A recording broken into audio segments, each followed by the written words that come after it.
20 seconds. 15 seconds. 10, 9, 8, 7, 6, 5, 4, 3, 2, 1, 0.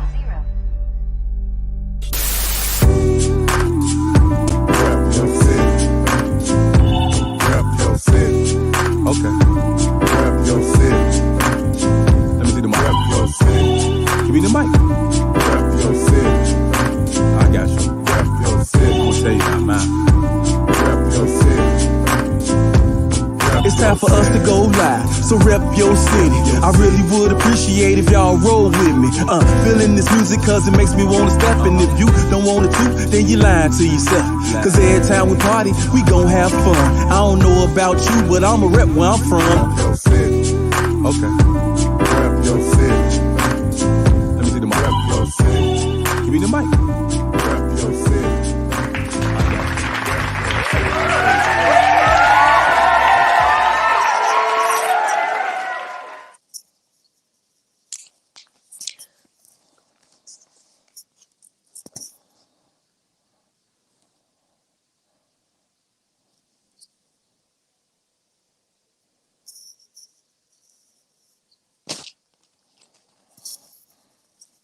What's up? What's up? It's your girl Lyricist. Thanks for tuning in to RYC Live. And guess what? It's going down. Yes, it is going down. But I have a wonderful, wonderful show for you guys tonight. I'm so excited. We have a legend in the house, in the building with RYC Live tonight, guys. He's a Grammy Award-winning singer, lead vocalist of the Grammy-winning R&B group Shalimar.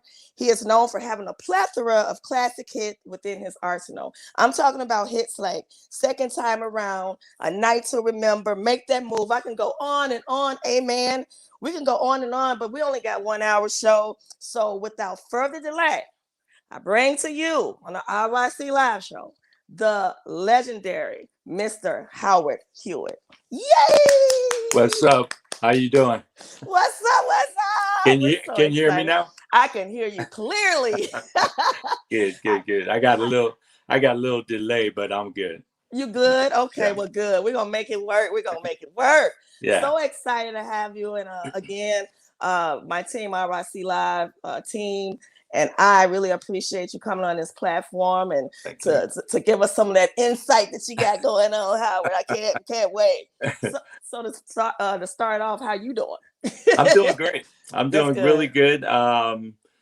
Been in the midst of this whole situation as far as COVID-19 and the whole thing is concerned. But you know, I always said if you come out of this thing the same person that you were, that you came in, that we went into it, you've wasted a whole lot of time. You wasted a whole lot of time. So. I think a lot of people are using this time to really get in tune with themselves. Mm-hmm. You know what I mean? It's Mm-hmm. you know, you can do a lot of meditating and just going inside and seeing who you really are during this time. Definitely. So I definitely take it there. So if I was to ask you, Mm-hmm. who is Howard Hewitt? Can you give us a synopsis of who is Howard Hewitt? What does he stand for? Wow. I hope I stand for a lot of integrity as far as music is concerned, especially. My music is when I go back to when I first started and the whole thing when I was a kid, it was about, developing certain habits and certain things that I would take value to, as far as, when I write songs, when I record songs, when I do interviews, when I do whatever. I would like to think that I'm a cat with some integrity. I hope to think that. Anyway, Yeah. So that's Howard Hewitt. So tell me, were you ever singing gospel at first, or? Oh yeah, definitely. Okay. It started out in gospel when I was 10 years old. I started singing when I was 10 years old. So started out, we had my family group, the Hewitt Singers, and I was the lead singer. My three sisters backed me up, and we had a keyboard player, drummer, guitar player, bass player, and my mom was a professional gospel promoter in the Akron, Cleveland, Canton area. So, you know, she would bring people in like James Cleveland, Albertina, and Albertina Walker and the Caravans when Shirley Caesar was still with them, and Okay. the Volunteers, Pilgrim Jubilees, Five Blind Boys, Alabama, all those cats. And once the Hewitt singers were we were in shape enough to tour, to perform rather, then of course nepotism was alive and well in our family. So Okay. so every show that my mom would bring in, we would open up for her.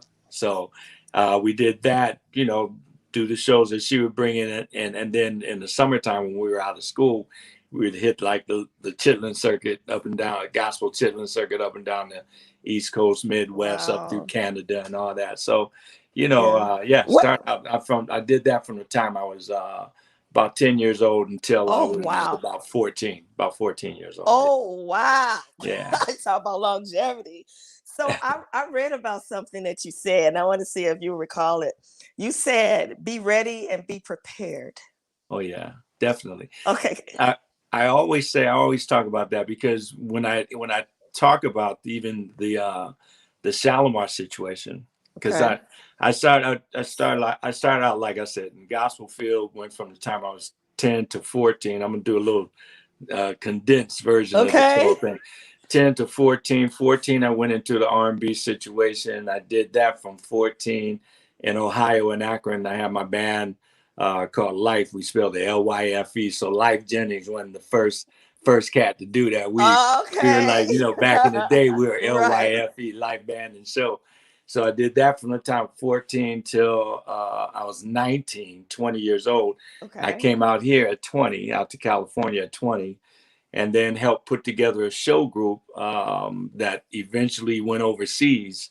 And I spent about a year, little less than a year and a half overseas, you know, from Benidorm, Spain to Helsinki, Finland to Geneva, Switzerland, Saint-Tropez, France, all over the place, right? And we were a top 40 group, you know, so we did everything, you know, from Disco Inferno to Mandy, all that. Gotcha. We spanned that whole thing.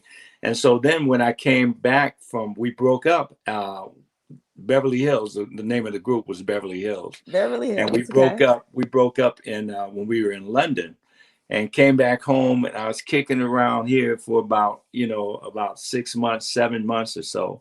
I started working with this cat over at Motown. There's a producer, he was producing an album on this cat, Eddie Hazel. He used to play guitar for Parliament Funkadelic, you know, and all that. And so he was doing a solo album on Eddie. And so I started working with him, you know, in the background. He wanted me to join the group.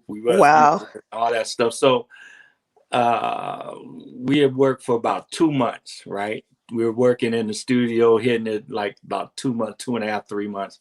And then the checks that started not reflecting the time that we were, you know, in the studio, you know what I'm saying? Right. So I had, I called him and I said, look, you know, I'd like to have a meeting. I want to talk about this, right? So we were at the Motown building, and the Motown at the time, Motown was in this building on Argyle and Sunset. Okay. And they had the top 3 floors, 17, 16, and 15. So I was in the meeting with this guy, and like, you know, just getting stuff off my chest, telling him, hey man, you know, blah blah blah blah blah.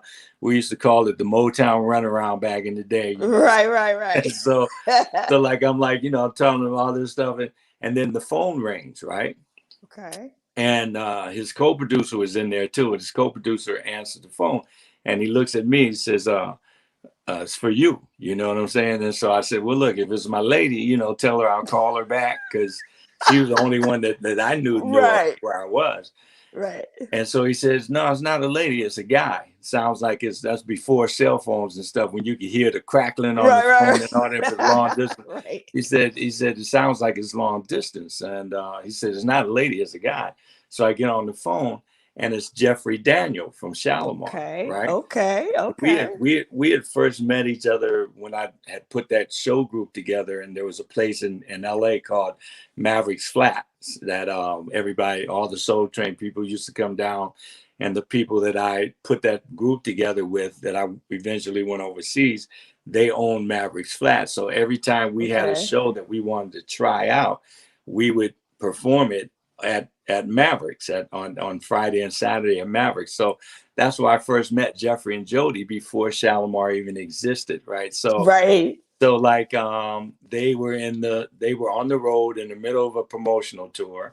The lead singer that they had at the time, they kind of, I don't know what, they kind of got into a thing, whatever. He split and Okay. left them. And then Jeffrey calls and finds out where I am, through my lady, because my lady used to she was working for Don Cornelius at the time. Okay. Soul Train dancer. It's all this Right. three Yeah. degrees of separation, So Yeah. Yeah. so like Jeffrey Daniel calls her, she tells him where I am.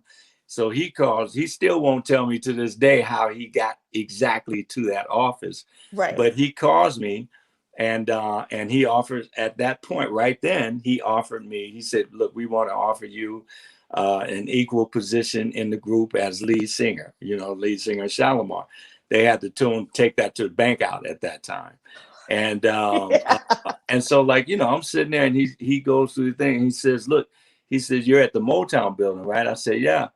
He said, where are you? I said, I'm up on the 15th floor.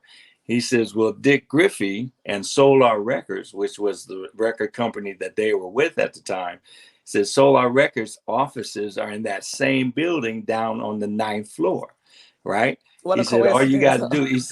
to do, is go down and like, talk to Dick, and he's waiting for you. We already talked to him about you. He's waiting to talk to you and stuff. Said, you can go down and talk to him. He'll reiterate what I said. And so, like, I got off the phone, and I told, the guys there at Motown, I told them what the deal was, what the phone call was about. They started talking about, Shalimar's just a fly-by-night disco group. They'll never amount to anything. And Solar will never be a Motown and all that, right? Right. And so I'm just kind of chilling. I'm kicking back and chilling. I'm listening to them. And when they got done, I said, well, I'm parked on the street. My car is parked on the street. So I need to go put some money in the meter before I get a ticket, right? Right. And so I left, and I went down to the 9th floor, of course. Went down to the 9th floor, got in, talked to Dick Griffey, who was the owner of Solar. He made the same offer that Jeffrey Daniel had made. I told him that I was, I had to at least give those people upstairs a chance to rectify themselves. And I said I'd get back with him the next day, which was Saturday morning, right? Right. So Saturday morning, I called the people upstairs and said, if you guys want to rectify this thing, give me a call. Nobody calls. I called Dick Griffey back that morning, Saturday morning. I go over to his house, watch a video tape of a Shalimar show, and then I'm sitting in this rocking chair, and Dick says, well, sing something. Jeffrey and Jody say you're a great singer, sing something. And I'm like, sing something right here, a cappella, no music, and says, yeah, sing something. So I said, well, Lord, me and you, right? So I broke into Feel the Fire by Peabo Bryson, right? Yeah. And I got through the first verse, half the hook. Dick says, okay, fine. Goes in one pocket. He goes upstairs. He comes back down, goes in one pocket, gives me some cash, right? Yeah. And then he goes in the other pocket. He goes in the other pocket and brings out an airline ticket. He said, you have to catch the red eye out tonight and meet the group in New Jersey tomorrow morning, because and rehearse the lip sync and the choreography of Take That to the Bank. He said, because Monday you got a TV show to do. Oh, right? wow. And that was back in the day when you could ride on my ticket, I could ride on your ticket. They didn't have to have a specific name or whatever. So I'm on the plane. I go on the plane, and that's exactly how it went down. Friday, I got the offer.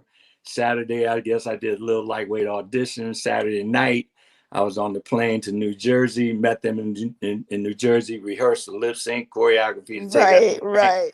And Monday, I'm in front of the TV show. That's why I always say you have to be, because because I told that story just to say, because I talked to a lot of young kids and stuff. I said, well, what do you think is the most important thing in getting, getting into what you want to get into, if it's music? They said, well, you got to be in the right place at the right time. I said, that's true. You got to be in the right place at the right time. I said, but there's another part to that is more important than anything else. You got to be right place, right time, and be prepared. Be prepared. Be prepared. Yeah, I love exactly. that. I love that. I definitely, Shalimar, going back to Shalimar. Now, I know that I used to listen to your records, and I was into the fashion that y'all was wearing. Them outfits was bad. Yeah. I used to love that. So you guys were like trendsetters, right? It was now. You guys were trendsetters. Absolutely. Oh, yeah. Fashion was over the top. I did read about something about, when I say Big Fun, what pops in your head? Big Fun. Yeah. the killer whales on the album cover. Yeah. Everybody would always ask us, oh, how did you guys ride on it? I said, yeah, man, it was hard. It was hard getting on those. Right. I looked at the album cover. I'm like, wow, that's crazy. Yeah. Now, when you say that you guys went and did a TV show, let's talk about that. Take that to the bank. Mm-hmm. You said you was the first Milli Vanilli that come out. I did the whole Milli Vanilli thing before Milli Vanilli even came out. Yeah. Right. Yeah. I had to, it was for those TV shows at that time, you always lip synced. So I wasn't the one that sang Take That to the Bank. This cat, Gerald Brown. Because he was the lead singer at that time. He was the lead singer at that time. See, I was the third lead singer Shalimar had. I mean, wow. They had this cat. The first single they had was called Uptown Festival, and it was a medley of Motown hits and stuff. And it was produced and done in a disco type of fashion and all that. And they had the lead singer at that time was this cat named Gary Mumford. Okay. And then they pulled Jeffrey and Jody off of the Soul Train dance show, because Don Cornelius and Dick Griffey first originated Shalimar with this cat.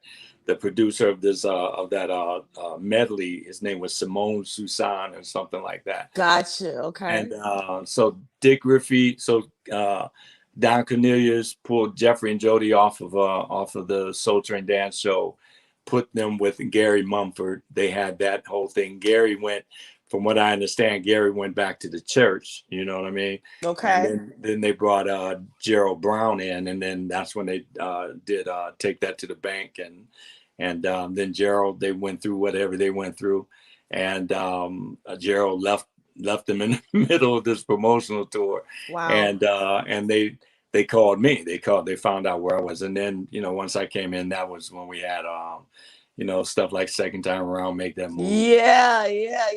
Oh my goodness. Okay, so it's time for a Howard Hewitt fun fact. So fun fact. So all you fans out there and anybody, I want you guys, if you really know Howard Hewitt, I want you to answer this question. We're gonna take a break after I read this question. We're gonna come back and we'll show you the answer. Okay. So in 1979, this song was a hit by Shalimar. The song is the first single from their album, Big Fun. The single went to #1 on the Soul chart and was their most successful hit on the Hot 100 pop chart, reaching #8 in early 1980. I know you know Howard. So we're gonna, of course so I'm gonna let you guys out there think about that. When we return, I'll give you the answer. So we're gonna take a break right there. Y'all don't go anywhere. Legendary Mr. Howard Hewitt. So RYC Live Show. If you want to see them, make sure they see you. Local to Global is a full-service film, video production, and marketing company that emphasizes on high-quality, brand-focused content to boost brand awareness through marketing, advertising, and broadcast media. Everyone has a story. Let us tell yours. We are Local to Global Production. RYC Live, rep your city. I'm Artistic, your host for the Throwback Thursdays, every Thursday at 8 p.m. right here live, bringing you the hip-hop from the past to the present, covering the full scope of the elements. I'll tell you now, man. Rep your city. It's time for us to go live, so rep your city. I really would appreciate if y'all roll with me. If you would like to be a guest on the show, please send us an email to ryclive@yahoo.com and send us a brief description of why you'd like to be on the show. Also, take a moment to subscribe to our YouTube channel.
Loving the show. Hey, again, welcome to the show. We're glad you're here.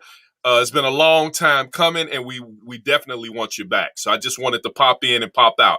Usually I'm popping in for something good or something bad, but in this case, it's all good. So again, welcome to the show. I got a question for you. So Mr. RYC Live, I asked a question before we went to break, and again, I'm gonna say it again. It was the first single from their album Big Fun, Shalimar. The single went to #1 on the Soul chart and was their most successful hit on the Hot 100 pop chart. So I see some people, they're saying like amen. They're saying a lot of things. They say amen. They're saying, look, so Howard is the man, say amen is my top 20 of all time. Okay, but that's not the answer. So we're going to go back and take a walk down memory lane. So let's go to our first video, and this is the answer to that question.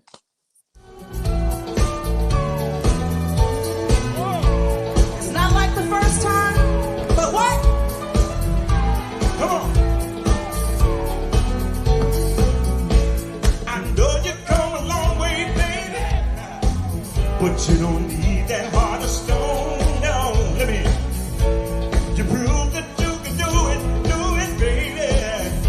You can make it on your own, but you can't get run away from love. Come on, the first one let you no, and the other side is satisfied you, baby. With me, true love can still be found. Love can still be. Let me hear it.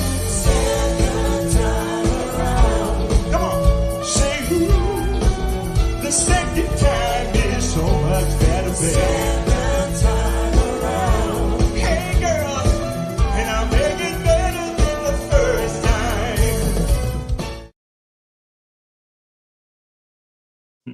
Yeah. Back down memory lane. So before I ask you any questions, I know your fans and viewers out there are asking, okay, that's not Jody Wiley. No. So we have Carol Griffey. Carolyn Griffey was the replacement of Jody Wiley, right? Mm-hmm. Yeah. Well, actually, Carolyn's been in the group for about 17 years now. You know what I'm saying? Yep. We started about 20 years or so ago. Jeffrey and I got an offer to go to Asia, and do Okay. about 5 shows in Asia, right? And so Shalimar got an offer to go to Asia. So we called Jody. We said, Jody, you know, hey, let's want to go to Asia, hang out, have a good time, you know, do some of the old stuff, make some money, have some fun. And at the time, I guess she was involved in her solo situation, and you know, she said, well, I don't really think I want to revisit that part of my life, you know. So, Okay. you know, it was like you got to respect, you know, where somebody is. You know, everybody's not in the same place at the same time all the time. Absolutely. So like, you know, we said, so Jeffrey and I went, and we went, just the two of us. We took the band, went over there, did the song. We had a great time. It was amazing. Then we started doing, and he and I did a couple tours, like in the UK rather, and then we did a couple of things over in Africa. And then after about a couple of years, we said, well, you know, we kind of want to bring that female entity back into the group, you know. Okay. And Carolyn was we didn't even audition anybody else, because Carolyn is Carolyn Griffey, Dick Griffey's daughter. Okay. So she knows the history of Shalimar. Okay. She was there from the very beginning. You know, she knows Shalimar was like her favorite group, you know, of the whole Solar stable of artists and stuff. So it wasn't, and I loved her voice. She was doing background for me, you know, because here in the States I do Howard Hewitt here in the States, all over the country. Right. But when I'm overseas, you know, I'm usually doing Shalimar, right? Gotcha. But Carolyn was singing. She had put together the whole background unit for me on my solo stuff, because I love her voice. She has an amazing instrument, and she looks great, you know. So yeah, absolutely. So that was our only pick, actually, as far as and it worked out, right? Oh, it worked out well. And then she came in, like I said, she came in about 3 years after we had started doing it, and that was about 17 years ago. So she's been in the group forever, you know, forever. Gotcha. Yeah. Because you know, the second time around was one of my faves. I remember, was it the 45 or the 30, the records? Was they 45s or something like that, or something like that? It was on the 45. 45, right? Okay, got it. It was on the 45, definitely, and the all the other vinyl, everything. Yeah, exactly. I think my sisters, they were older than me, and they would go to the record store, and I remember having that song, and we in there cleaning and dancing. Oh my goodness, I could go on and on and on. What do you think about what was your, before I go there, what was your favorite like Shalimar song? My favorite Shalimar song, there was a tune on the Look album. It was never a single, because the Look album got caught up in a whole lot of craziness. But there was amazing material on there. The only first and only single from the Look album was Dead Giveaway, which made all kind of history. It was only Dead Giveaway and Michael Jackson that MTV was playing at that time, you know, Shalimar and Michael Jackson. Yeah. So like, you know, Dead Giveaway was influenced. We were doing we were influenced by a lot of things that were coming from overseas at the time, and you know, because we were spending a lot of time over there, and so, you know, but there's a tune on there called "You're the One for Me." It's a ballad, and it's cold-blooded. If you ever get a chance to check it out, you know, check it out. It's called "You're the One for Me." I'm gonna have to check that out. Yeah. I mean, lyrically, everything. And I remember we started, you know, because I wrote some of the lyrics on there in that song, but I remember we started the vocal. We started cutting the vocal at 3:00 in the morning at the studio. I think we were in Larrabee, the studio called Larrabee here. And started at 3:00 in the morning, finished up almost about 9:00, and then we went to one of the first showings of Star Wars of one of the Star Wars movies. Oh And wow. they were showing it at 9 o'clock in the morning. Yeah, that's being like 20 years old. You know, Luke now Skywalker, right? yeah, now I don't even start nothing. I don't even stay in the studio past like 12 midnight. Oh God. No way, man. Really? No. Things have changed, right? Things have changed. But I found also that a lot of times whenever I would stay in longer, like 2 o'clock, 3 o'clock, 4 o'clock in the morning, the next day I go back and listen to what I did, and I usually have to replace everything that I did anyway. Okay. So I like to start in the studio, like, start about 1 o'clock in the afternoon, and I'll go till about 11, 10, 11, 12. Okay. That's still a long time. Studio's very tedious place. Yeah, it is. So the music industry now in 2021, how did it differ from when you first begun your career? Because and what's the biggest change?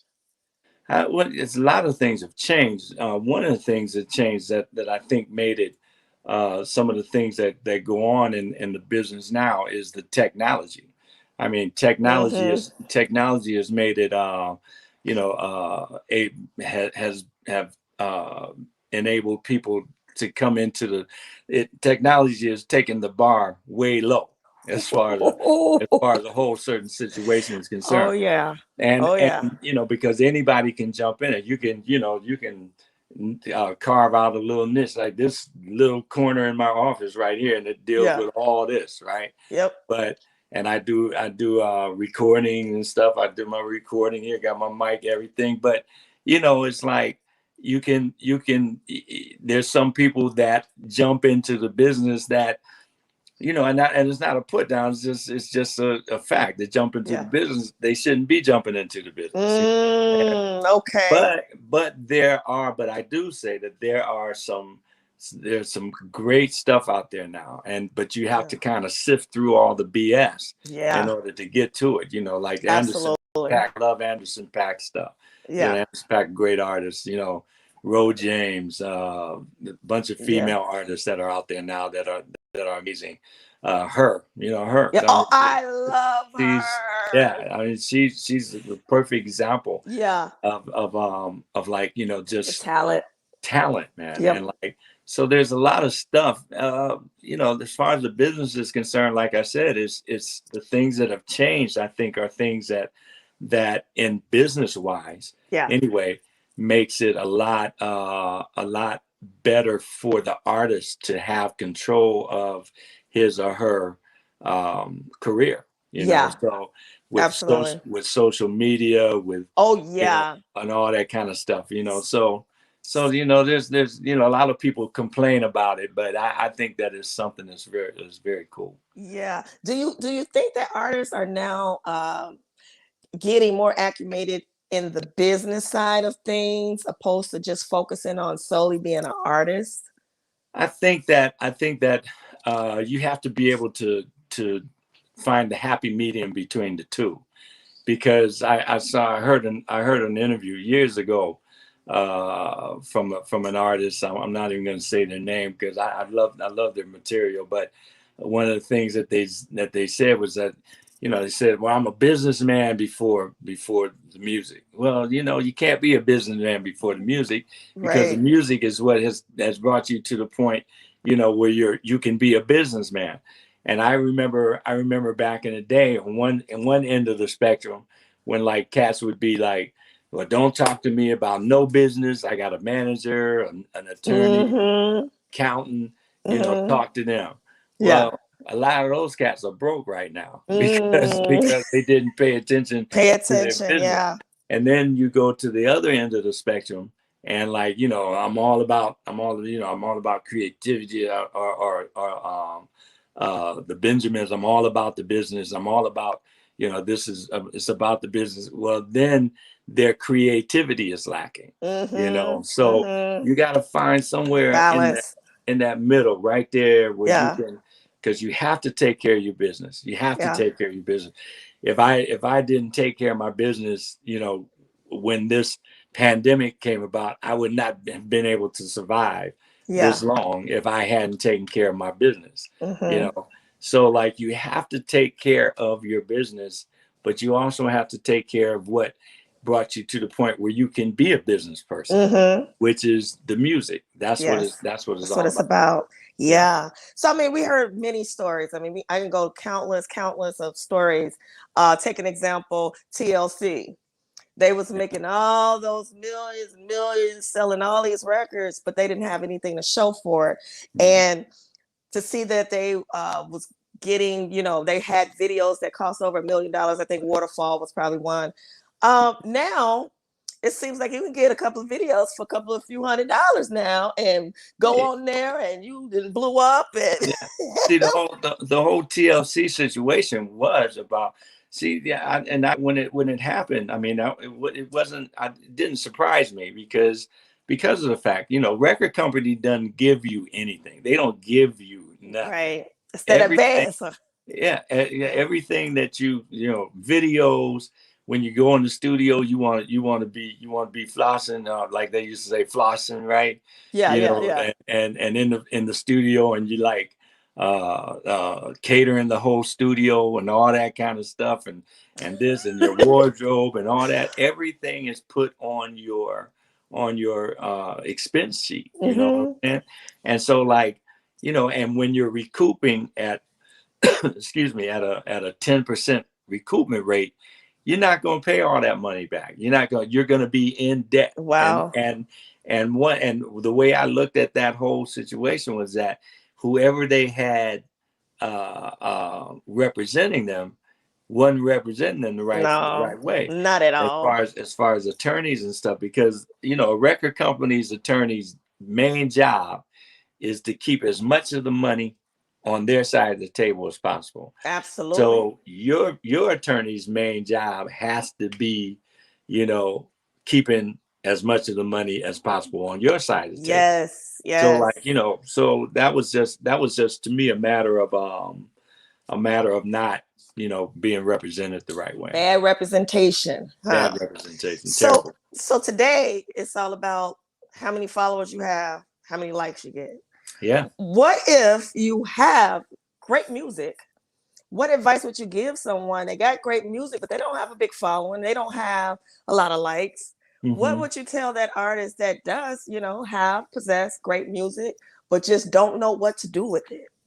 It's, you know, it's a matter of really, and in that sense, it's a matter of finding your niche. You got to find your niche. You got to find where you're at. And everybody, if you have some quality music that you put your time and your sweat and tears into, you can find your niche. You know, you can find somewhere. Unfortunately, you know, that's what it's all about now as far as record companies and stuff. You know, it's about how many likes do you have, how many hits are you getting, what's your social media, what are the numbers on your social media, and that's if you're trying to get to, you know, a major record company. You know, artists like myself, you know, I'm not looking for a major record company. Right. I'm putting, you know, I have a base, you know, that's cool.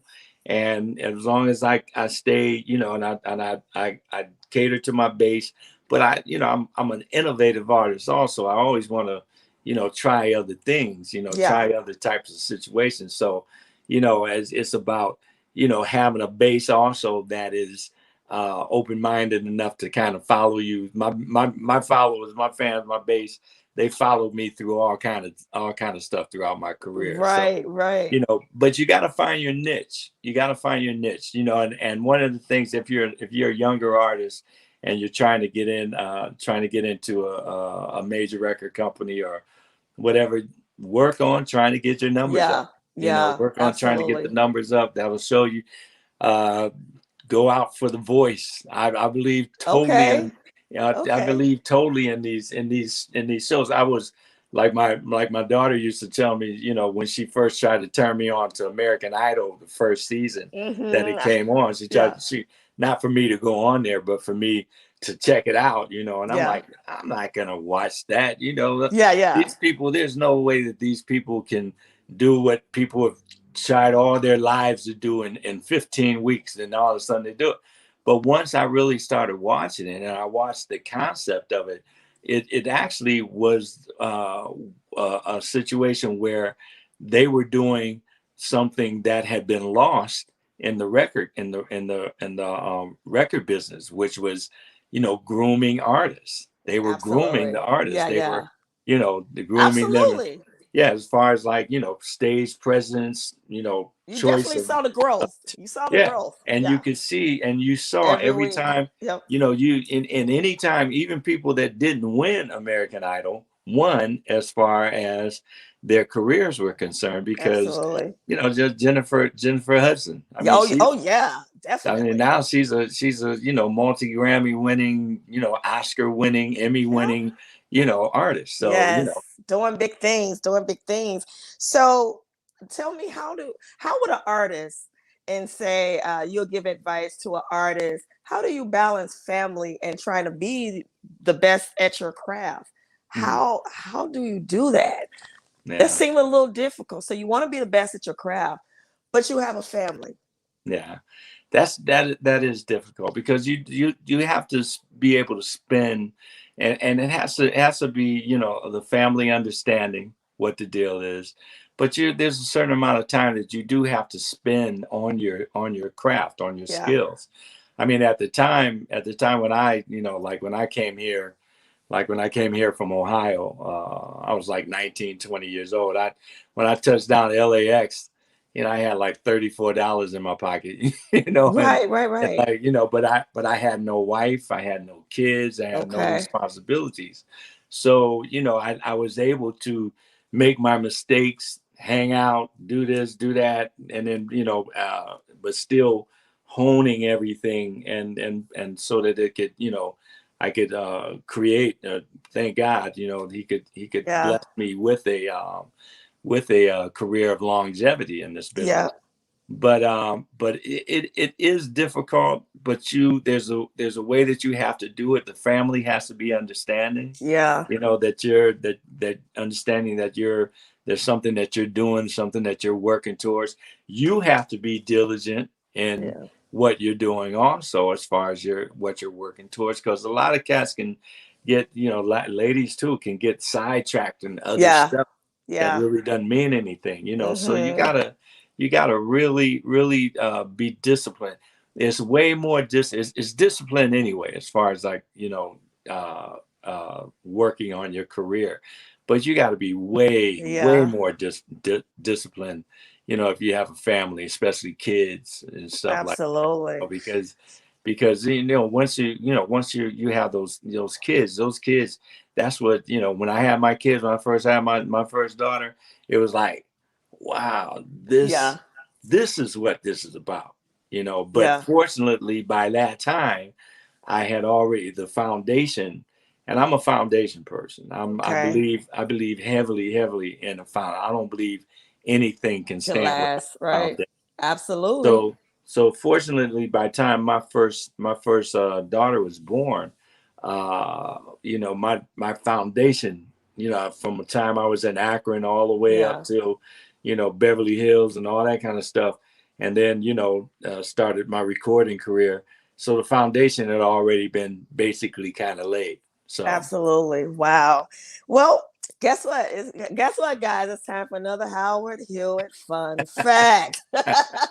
So here's another one. So you guys out there, let me know what you think and see if you can solve this one. So this song is another song by Shalimar, released in February 1982 as the second single from their sixth studio album, Friends, and peaked at number 44 on the Billboard Hot 100, and also hit in the UK, peaking at number 5 on the UK singles charts. It's going down. We'll be right back, and I want you to see if you guys can answer that. Let's go to another break. I got.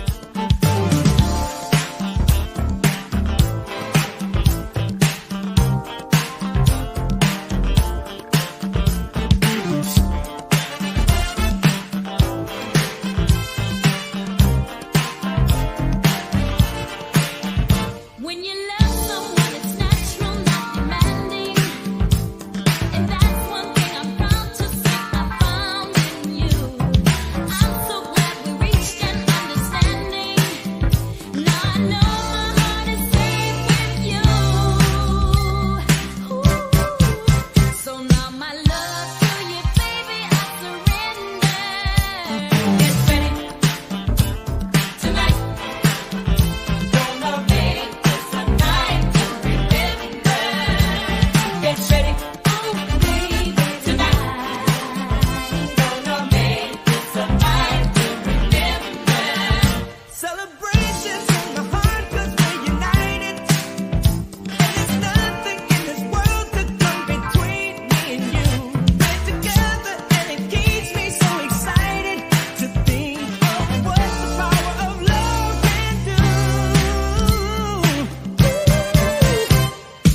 Yeah, we just wanted to play a small clip on Back So Down Memory Lane. So you gave it away. Was that the answer? That was the answer. We just wanted to go right to the answer. I was trying to see if somebody would have. Yeah, stay to it, straight to it. Now, tell me at this stage. So let me tell you a quick story. So I have a cousin, Kimberly Johnson, and when we were younger, we used to get a brush. Yeah. You know, we was coming on South Side Chicago. We had a brush and we was singing that song, and it was there that I told her she would probably never be a singer, but but we used to go around the house. That was one of our favorite songs, and just had a ball. At this stage of your life, at that moment, when that song first came out, what point or what stage in your life, where were you at? Where your mind at this time? Wow, at that time, man, you know how long ago that was, man? Good gracious. I hate to say it, but good Lord. At that time, we were still kind of chasing it. You know what I'm saying? Okay. We were still we had made all this, we had accomplished all these things in our careers. And you know, and I say our careers because, you know, Jeffrey and Jody and I were kind of like, you know, connected at the hip, basically. You know what I'm saying? So I used to do a lot of outside things, you know, with other producers and stuff. But as far as like, you know, the group thing and my recording thing, Yeah. you know, it was basically with Shalimar. So, but we were still at that point. We were still, you know, chasing it, trying to, you know, break new ground. You know what I'm saying? Yeah. And I think at that time also we were really, if I remember right, it was basically at that point where we really made those headways into the foreign markets like Africa and especially the UK. I mean, UK was like, you know, excuse me, we at the time I had written a song called "I Can Make You Feel Good," and co-wrote it with some people out of Leon Silver's camp. And so "I Can Make You Feel Good" started screaming up the charts in the UK. Wow. You know, UK was like, people were like going crazy. And they wanted us to come over and do this thing called Top of the Pops, right? Okay. Top of the Pops was a dance show over there that aired every Thursday night. And UK is not a big, UK is an island, you know. Right. And not too much bigger than the state of California. So, you know, it's like when you do something on Top of the Pops, and if it hits, like the next day, Friday, you see your record sales go through the roof in the UK. So at the time, they wanted us to come over there and do Top of the Pops, but we had been on the road so long. Wow. That I was trying to piece together what little bit of my first marriage was left. I was trying to help piece that together. And also Jody was pregnant, you know, with her first and child. I've read that, and I was like, oh, she was sitting in a chair. I was going to ask you that sitting too. in the chair. I was wondering why she, and I was looking at her, so she had that little Bride of Frankenstein kind of look happening too. So, you know, it was right. Wow. But so we were trying to do that. So what we said rather than none of us go over there, why don't we just send Jeffrey over there and let him do a dance situation to "I Can Make You Feel Good," right? But at the time, "I Can Make You Feel Good," it was #1, but by the time he got over there, it had dropped to #2 or #3 over in the UK. So they only did #1 songs on that show. So he couldn't do "I Can Make You Feel Good," but for some reason I forget exactly what the deal was, but they had him come back and do a dance situation to "A Night to Remember." And he did this thing. He went on there and pop locked and backslid. Did his backslid. Those folks, they went crazy. Nuts. They went crazy over there. Did. You know, and that's when I looked, and I'm like, Oh, he was really the dancer, because I Yeah, saw that yeah. exactly what you're talking about. I mean, Jeffrey, not to cut you off, but Yeah. Jeffrey literally, not figuratively, but Yeah. literally taught Michael how to do The moonwalk. what we used to call the backslide. Then Uh-huh. Michael got it and he named it the moonwalk. So Wow. I mean, Jeffrey literally went over to the Havenhurst house over there on Havenhurst and taught Michael how to do. Are you serious? Yeah, I saw him slide, and I'm like, wait. Nobody. Yeah, I didn't think nobody could touch Michael, but I saw Jeffrey do it. I was like, whoa. Jeffrey was smooth. Michael still had a little jerky thing to his. You know what I'm saying? But Jeff was like, when Jeff would backslide across the stage, it was guaranteed the first 5, 6, 7, 8, 9, 10 rows of people would stand up because they thought he was actually on a conveyor belt. Yeah, that's and like crazy. He just backslid across stage. He was amazing. He was amazing. That's crazy. So whatever. That's why I always say, whatever wherever Shalimar was over in the UK, the beginning of it, Jeffrey was the beginning of it. Yeah. He was responsible for the beginning of it. So yeah, it was cool. So we were still trying to, at that time, we were still trying to make headways into the foreign market, into the Asian market, into the African market and stuff like that. Yeah. So let me ask you this. So this is some advice. So what would the Howard Hewitt today tell the young Howard Hewitt then? What advice would you give your younger self? Stop playing so much. Oh, really? That's what you're saying? But I mean, I can, because I when I think about it, I was just asked that question in another interview a few days or so ago, and have been asked that question many times before, and it's hard for me to think of to figure it out, because there's not too much I would change. Not a lot that I would change coming up. I think it would be, and stop playing so much. Is just, I was just playing with that because I like to play. I like. Right. But I think when here's okay. one. I think I would tell my younger. Yeah, there you go. You got an exclusive here. Yes, I love exclusives. The 65-year-old Howard would tell the 21-year-old Howard, 22-year-old. Yes. And even before that, not chasing so many women. Oh, me. That's it. I mean, you win an award for that one. I think if I could get just half of the time back that I spent, and what I'm saying? And you was light skinned too. It was like and could sing, you know what I'm saying? Yeah. I mean, light skin was bad. That was it. That did. Oh my goodness, that is crazy. Wow, I can't stop laughing now. So here's another fun fact. In 1990, Hewitt released his platinum self-titled album, which included this hit that reached number 2 on the R&B charts. You have an idea? You know what I'm talking about. I'm sure you do.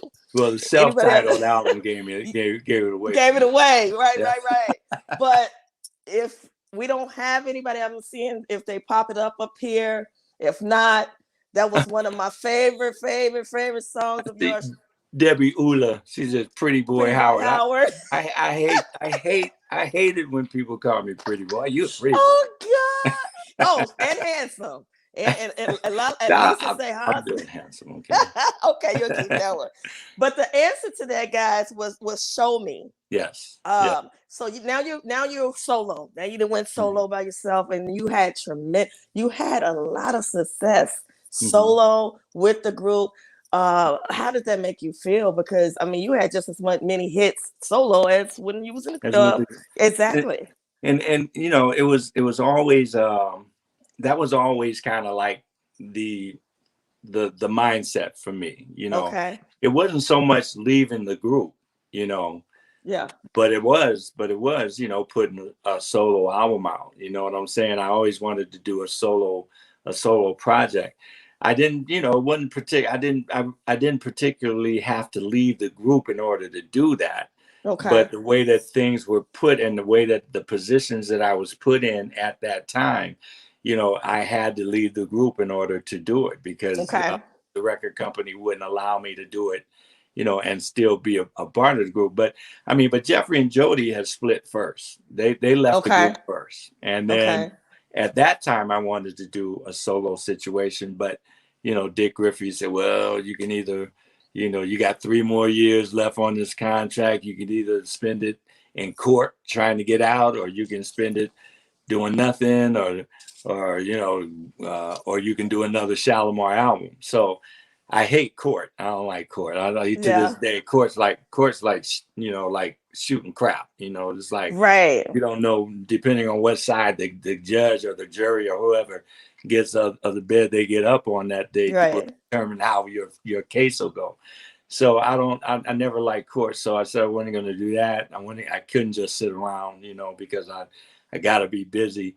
So I decided to do another Shalimar album, and that's when I brought Mickey Free and Delisa Davis in.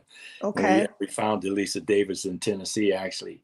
And but then when I rolled the contract out, that's when I started on my first solo album. And first solo album was actually the I Commit to Love album, and that's the album that had I'm For Real on it. It had Stay. And it had it had Say Amen on there, right? Right. So, you know, but then the second album, I think the second album was actually the Forever and Ever album. Okay. I have Once, Twice, Three Times on there, a couple other songs. Yep. And then the third album was the self-titled album, actually, where Show Me was on that album. Show Me was like one of those songs, man, with like, I mean, some songs, you know, you write and it's almost like it's like pulling teeth, kind of like you're trying to fit this phrase in here, make sure that this goes with that and that, blah blah blah, whatever. Right. But Show Me, these two writers, Terry Coffey and John Nettlesby, they sent me the track, right? Right. And at the time I had just moved into a new house in Calabasas, and I didn't have any of my recording equipment or anything set up. So, you know, but when I got this track and I listened to this track just like blew me away. I was like, it was singing to you, right? Yeah, it was just like, and that's the way I am. I'm not a fast food writer. You know, I have to be inspired, and music usually inspires me. So I took 2 boom boxes. That's how long ago it was. Boom boxes, both recorded. They had cassette players, both recorded. So I sat down. I had either a glass or a bottle of red wine. I don't know, but you know, and I sat down. I laid between the 2 boom boxes, and I started, you know, bouncing, you know, from one to the other, as far as like recording this, then recording what I did here onto here with a harmony part. Recording what I did, and within about 2 or 3 hours, Show Me was done. Show Me. That is, oh my God. I saw a performance of yours with Amen. I think it was the annual.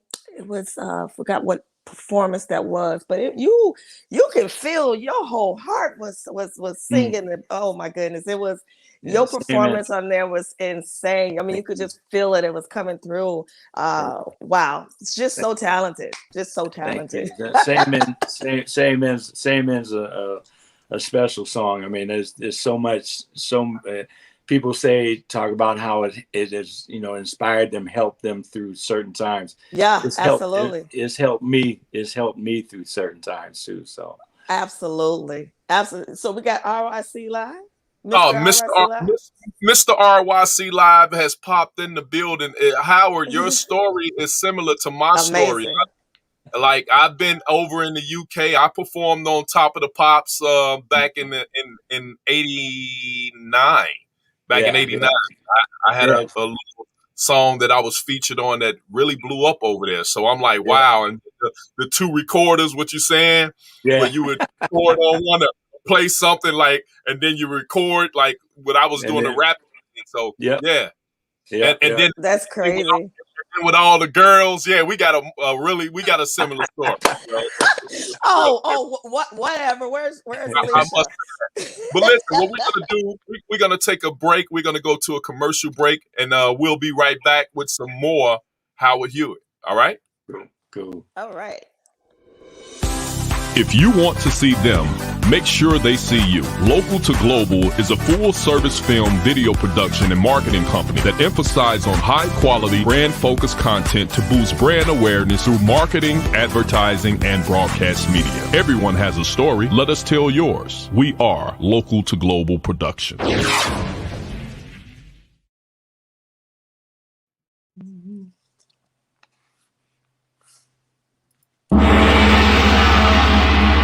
Fight once more, my style.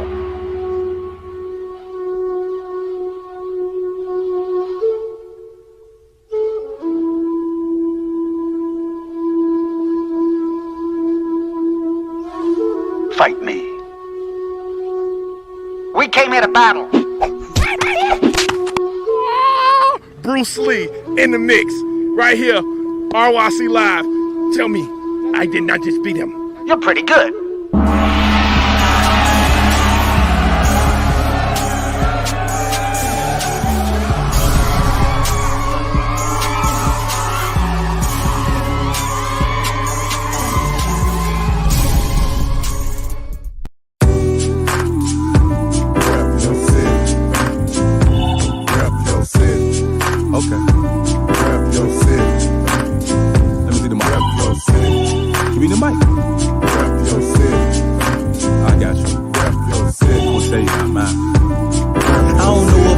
But I'm a rep where I'm from. Come on. Welcome to the RYC Live. If you feel good, put your hands up high. And if you rep the hood in the city, this is your joint right here. No lie, no lie. Hello, and welcome back to RYC Live Show with the legendary Mr. Howard Hewitt.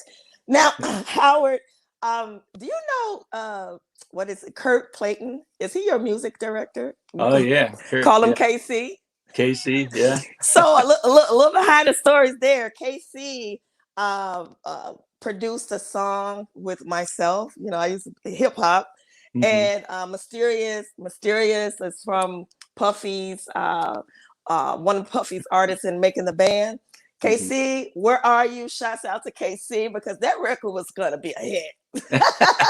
So yeah, KC's a bad boy. He is. Oh gosh. Yeah, he's been my musical director for, I mean, 15 years now. So you know. Oh my goodness! Just and so you're in Memphis. You're in Memphis. No, also? actually, I'm in Twin Minnesota. Twin Cities, Minnesota. But I went to Memphis and he recorded a song. So Miriam, shouts out to Cream Nubian. She's in Memphis. She's in Memphis. Yeah. Exactly. So that's so crazy. Carolyn lives in Memphis, actually. Carolyn Griffey. Really? Okay. Yeah. So we're all family around here, Howard, just to let you know that. Yeah. And I see on here some of the things coming up. I do these walks every day called ever since the pandemic, started, because I always like wanted, from the beginning, I wanted to really talk about and stress how important it was to get out in the fresh air and in the sunshine, vitamin D, the whole thing. So I started doing these walks, and I call them the FACC ... and life walks. And this fresh air, cardio, conversation ... and life. Yeah. At first it was fresh air, cardio ...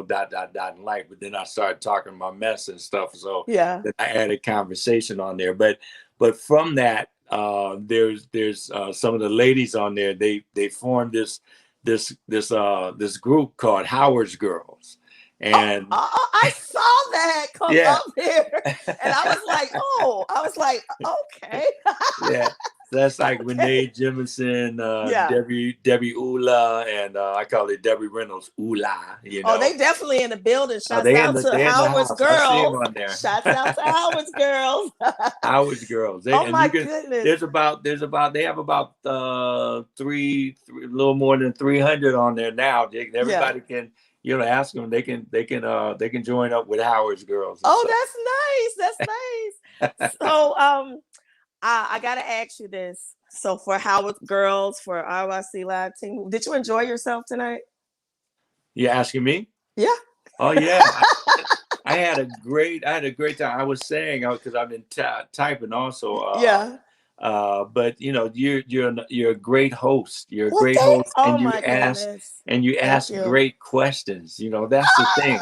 Because you. it's like, a lot of times people do interviews and stuff, and they do these what I call bio questions, the biography questions where, like, you read a piece of paper, whatever, blah, blah, blah, blah. Yeah. But you ask questions that make me think about stuff, and that's thank you so much. Now that's an honor. Now, did y'all record that out there?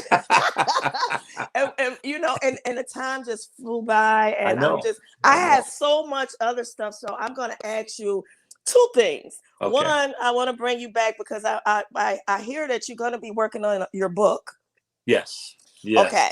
Yes. So shouts out to Marcus Wildstyle for that. But I heard you be working out on your book, and also I gotta ask you that when you said be prepared and be ready. So can you just belt out something for us? Anything you want. Don't have to be long. Exclusive. You put me on that be prepared, take my own situation. Yeah, see? Let's get that book video in before we leave. Let's get that book video. Okay, wait a minute. Okay. So I know what he's talking about. I got a surprise for you. So I was gonna ask you, what do you do when you're sitting back and you're relaxing? What is one of your downtimes? When I'm down, my downtimes? Yeah. Downtimes just chilling. You know what I'm saying? Are you sure? I'm why? What do you guys have? Okay, let's go ahead and play it then. I'm just saying. Go ahead.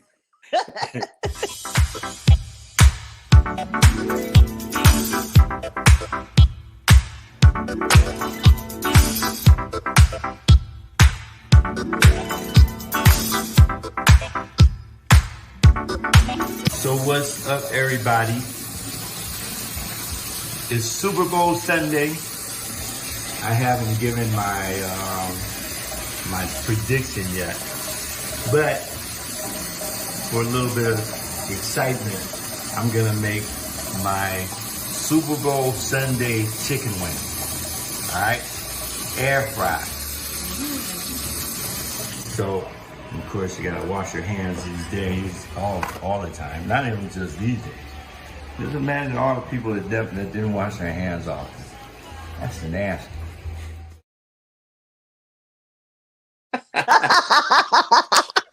Oh yeah, we got you. So wait a minute. Nasty. That's nasty. That's nasty. So how did those wings turn out? They turned out great. Okay. Because I cook, and that I tell people, I cook. They ask me, can I cook? And I always say I cook enough. I know how to cook enough not to starve. Yeah. What I'm saying? I cook a great oatmeal. You know what I'm saying? And I love oatmeal. I cook great oatmeal. But I have 4 older sisters. All my sisters, I have 4 sisters. They're all older than I am. So yeah. I didn't have to do any cooking, in the whole situation. So, I as far as yard work, I can clean a mean yard. You can clean it, okay, and chicken wings. So I'm telling all your fans out there, go and check that video out because he's showing how to make them wings, and I'm sure they came out just absolutely just great. So one more thing before you go, you got to belt that song. Are you ready? It's time to say goodbye for now. We'll have our second time around. But before we go, there's something I've got to say. Everything's not what it seems. There's a stronger force behind the scenes. He's in our lives every day. He's right there when we call. Oh, In him is where my strength lies. I lift my eyes beyond the skies. Only he can save my life, and only he can hear my cry. I want to thank you, God, for giving me one more chance to raise my voice and to sing your praise. I sing it out loud. I sing it all day. This song is my prayer. I give to only you. It can't compare to the gift from you.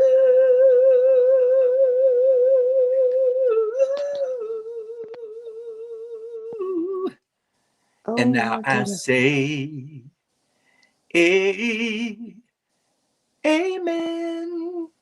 All right, cool. Oh my goodness. You synced it right here on the RYC live show. Gotta put it down. We gotta put, oh my goodness. Give it up. Wonderful. Thank you. Thank you so much for that. I Thank really you so appreciate that so much. Howard, I want to say thank you so much again for coming on this RYC Live platform with your host, Lyricist tonight. Oh my goodness, I'm just so excited for you. I know you got big things, but you got to come back. You got to come back. I would be, you know, I would be like, it would be terrible if you did not. I would be insulted if you did not invite me back. Oh yeah, I'm definitely gonna invite you back. So it's about that time. But thank you again, and Thank you. We will definitely be sending out that invitation. But I'm gonna be looking for that book too. Yes. I'm Okay. gonna tell them. I got to figure out exactly, you know, because it's just like with the unsung episode that I did. that. You know, I told them, I said, hey, if I'm gonna do it, I gotta be honest about stuff. You know, gotta be honest. There's no sense in doing it if you're not gonna be honest. So there's a lot of things that I have to, like, you know, look at as far as the book is concerned, because you can go into so many different details. But I want it to be uplifting. So I want to figure out, you know, exactly how I'm gonna do this. What it's gonna be about. Well, good. I can't wait. You're gonna come right here and give me an exclusive first page. All right, there you go. There you go. Thanks again, Howard. Thank you so much. Take care. All right, brother. Take care. We Tell would the like Nubian Queen. Take care, Nubian Queen. Yes. We would like to thank all of our viewers, all of you who tuned in tonight. We thank you all for tuning in. Do us a favor, friend request us, go to our YouTube channel, subscribe. But we thank you all for taking this moment to be with us on Hump Day Wednesdays with the one and only lyricist and our special celebrity guest, Mr. Howard Hewitt. And man, just keep making the hits, bro. And we love you, man. And we see a lot of folk, man. Your girls, man. I think you got they out there. I'm finna go friend request your girls. So Howard girls, Howard girls, y'all, can y'all hook lyricists up? Friend request me so we can talk. Okay. Howard girls, they always got my back. They got always my back. got your back. Love that. Love it. So don't go anywhere. We're gonna go off the air, but we have a backstage, so stick around. Even if you feel like we're gone, we're still here. We're just gonna go ahead and close out. So again, thank you all for watching RYC Live. Tomorrow night, check us out at midnight. Now that's when the little kids are asleep, because we have an uncut show, which is called Rep Your City Uncut. So Rep Your City Uncut. So when you talking about uncut, I don't want to be on here, okay? Oh, no. It's uncut, but it's okay because social media allows it. But we have at midnight, again, Friday night, midnight. Check out Rep Your City Uncut tomorrow night. And also check out Artistic with Throwback Thursdays right here on RYC Live. That's every Thursday, 8 p.m. Central Standard Time. And again, thank you all for watching. And always remember, rep your city. Don't go anywhere. We'll be right back, Howard. But for now, we're gone. Y'all have a great night. Peace and blessings. We out of here. Peace. Rep your city.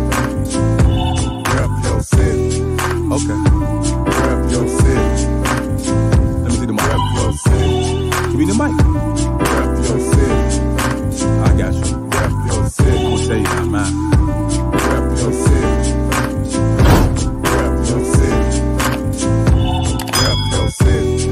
Okay. The interesting thing about when we do these shows, because we have an interchange of knowledge being given to each other, and and that's what it's all about. How do you feel about how Twin Cities support their local artists? Okay, now, are you getting ready to go out, or are you going to bed?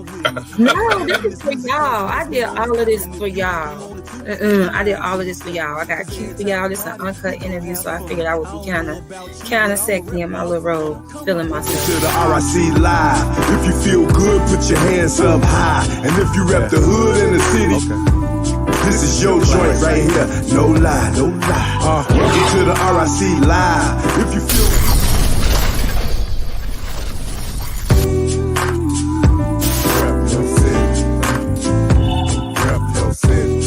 Okay. Rep your city. Let me see the mic. Rep your city. Give me the mic.